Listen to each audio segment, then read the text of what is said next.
Nti nabadde ne baketi nga kyenagize musaayi mu baketi omunyabwe gwankanze baketi ne yeewunzika negwayo muto ne bigwayo mu kayu. Abatuuze ku kyalo Katikkolo ekisangibwa mu kibuga Mukono baguddemu ekyekango maama ow'enzaala 3 bw'azadde omwana mu kiro n'oluvannyuma n'amusuula mu kaabuyonjo mwafiiridde. Naye omuntu ng'abadde enzaalo lwakusatu abadde azaala mwana ono wakuna, so ekitegeeza nti yakikoze kigendererwa nti olubuto azaala omwana amusuula mu ttooyi. Ekino ekikola kibi nnyo. Maama Kalibutemu nga ye Joyce Nankabirwa ng'omwana gwasudde mu kaabuyonjo wa bulenzi ng'omulambo gw'omwana ono gusangiddwako ekiwundu ku mutwe nga kiteeberezebwa okuba nti yeemunyize ng'amupika mu kaabuyonjo kubanga ekituli kyabadde kitono. Abantu beekulumuludde okugenda ku kaabuyonjo omwana gy'asuuliddwa, kyokka kitutte essaawa ezisoba mu 6 nga poliisi tennajja okuggyayo omulambo.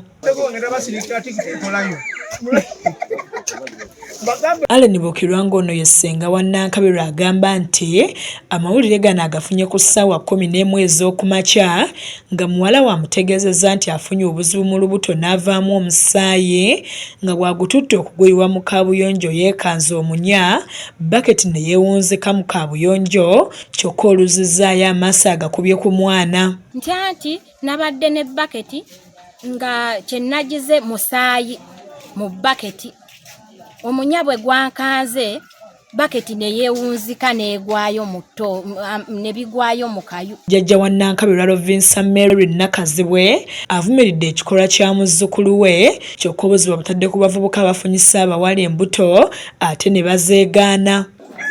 N'abasajja nabo bedde osanga babeera nabo ne batayogera nabo bulungi bye bibaleetera ebyo. Ow'ebyokwerinda mu kitundu kino Twahalule ayogedde ku ttemu lino nga bo abatuuze bavumiridde ekikolwa kino ne basaba poliisi okukangavvula Nankabirwa. Omwana yamuzadde bulungi n'akulaga nti ye amuteekayo yennyini amusuulayo automatically kirabwa n'omuto, naye nga nze nvumirira ne sikuvumirira ekyo kikolwa kibi nnyo.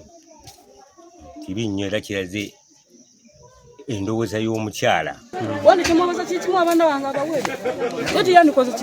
Oluvannyuma poliisi y'abazimyamoto etuuse ne batandika okusima kaabuyonjo nga bayambibwako abatuuze nga baggyeyo omulambo ne gutwalibwa nga Nankabirwa akwatiddwa.